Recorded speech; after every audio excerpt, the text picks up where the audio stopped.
Congolaises, Congolais, mes très chers compatriotes, je m'adresse solennellement à vous en ce jour dans un contexte exceptionnel en rapport avec la situation sécuritaire que connaît notre pays dans sa partie orientale. Ce contexte d'agression et d'occupation des territoires dans le Nord Kivu est perpétré par le groupe terroriste dit du M23 avec l'appui avéré en hommes et en logistique du Rwanda. Au moment où je fais cette adresse, nos agresseurs occupent certaines localités dans le territoire de Rutshuru, occasionnant ainsi un drame humanitaire avec plus de 200 000 compatriotes forcés de fuir les affres terroristes dans les zones de combat. Ils se retrouvent en dehors de chez eux, sans logis, sans nourriture et sans soins. Des instructions précises ont été données au gouvernement pour leur rassemblement et leur prise en charge. Au-delà de ces efforts, j'en appelle à un élan général de solidarité pour alléger leur fardeau. Certes, cette situation n'est pas nouvelle. En effet, depuis plusieurs décennies, des groupes armés nationaux et étrangers écument l'est de notre pays en y commettant des atrocités innombrables sur fond d'exploitation illégale de nos ressources naturelles. C'est ainsi qu'à l'occasion de mon avènement, j'avais été amené à prendre l'engagement devant la nation de rétablir au cours de mon mandat la paix et la sécurité là où elles sont compromises et de les consolider là où elles existent. Sitôt dit, sitôt fait, j'ai sans délai et de bonne foi commencé à développer, notamment avec tous nos 9 pays voisins, une diplomatie de proximité en vue d'établir avec eux des relations de coopération franches, transparentes et de caractère gagnant-gagnant. Avec l'Ouganda, par exemple, nous sommes allés jusqu'à décider de mutualiser nos forces armées afin de combattre ensemble la nébuleuse des ADF, une milice d'origine ougandaise qui cependant n'opère que dans le Nord Kivu.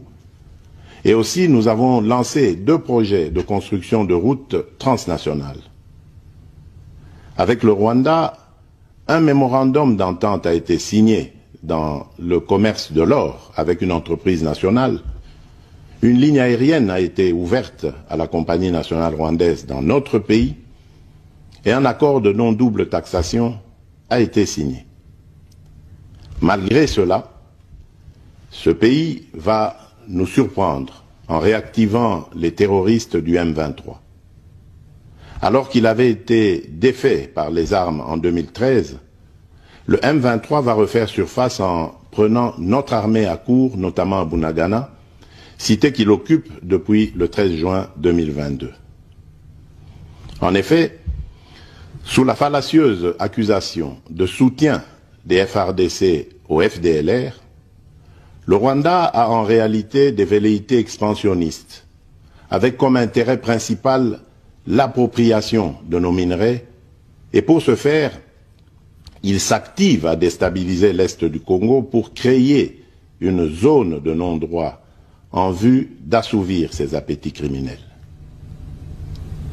Pour faire face à cette situation, 2 options s'offraient à nous, la diplomatie ou la guerre.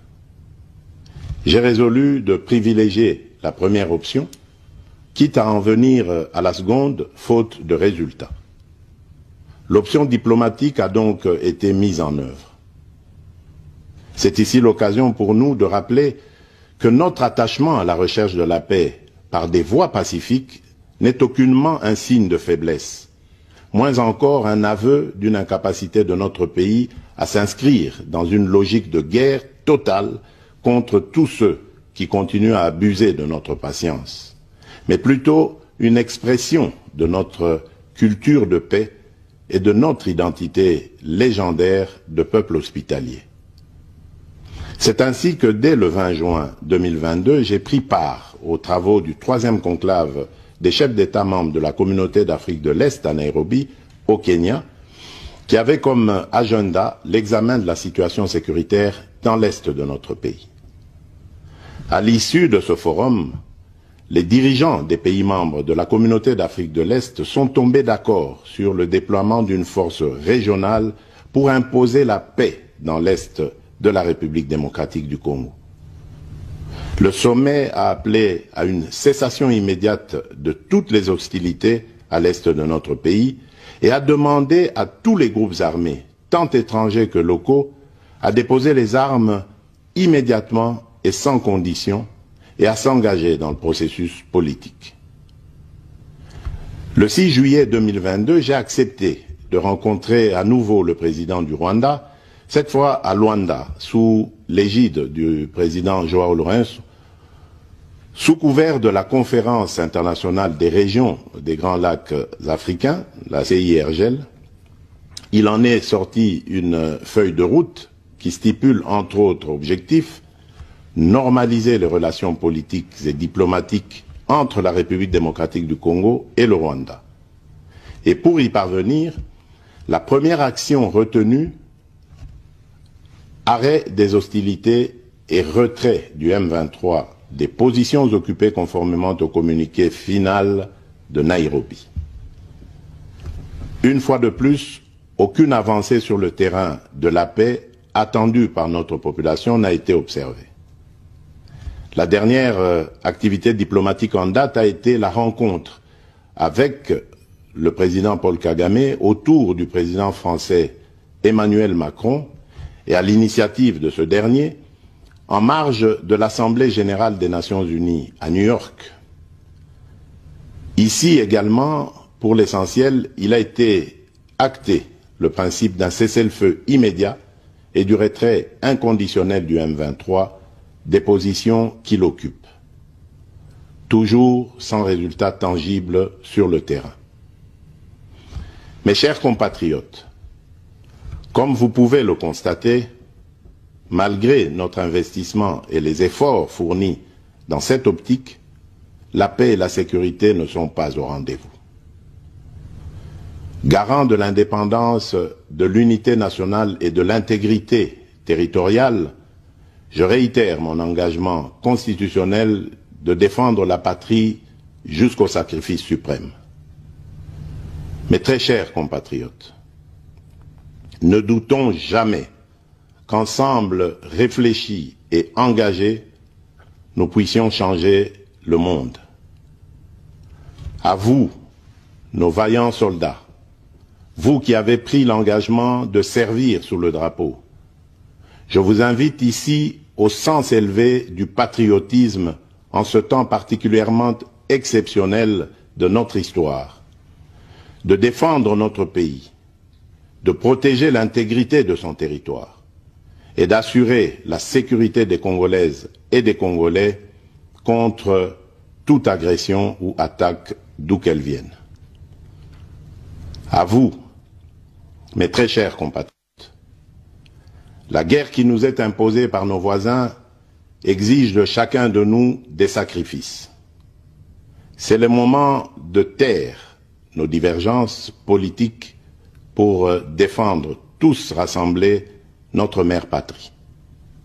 Notre histoire et notre marche commune ont sans cesse démontré que, loin de s'effondrer, notre nation et son peuple ont toujours relevé ce genre de défis et nous en sommes toujours sortis victorieux.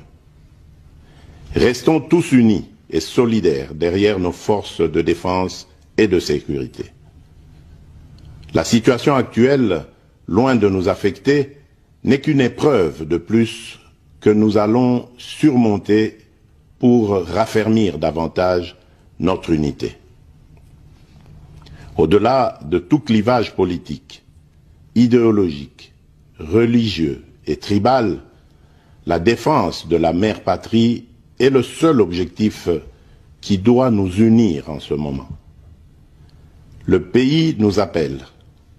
La nation a besoin de l'engagement de toutes ses filles et de tous ses fils.